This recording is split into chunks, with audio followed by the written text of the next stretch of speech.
Alright, here is the installation of the X-axis bracket on the back of the new stretch frame, the steel stretch frame. So it's our standard bracket, and it mounts on the back side here. And I've drilled a couple of holes that are 1.5 inches from the back of this block right here. Back of that block right there to here is 1.5 inches in 2 locations, and I use the bracket itself as the template.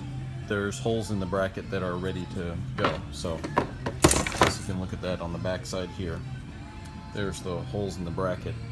I just line the bracket up, and from this interface here to the block, it's 1 inch.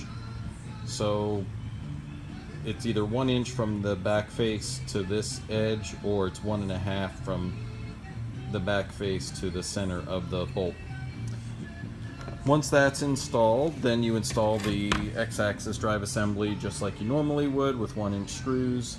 And then I had a couple of brackets that are in the baggie for the drive wire holders, and I was working off of this side, but this isn't the correct side to work off of. It's this side to work off of, and the brackets that I have in the baggie won't work, but these might.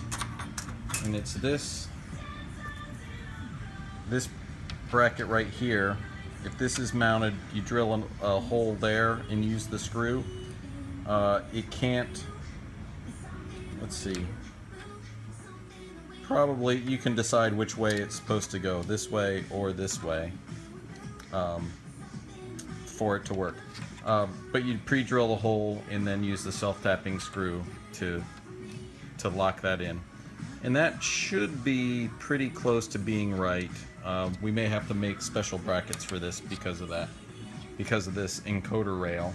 And I thought it would be easy just to swap this to the other side of the frame, except this piece of aluminum on this side doesn't have the holes drilled into it. It only has this one hole drilled and tapped.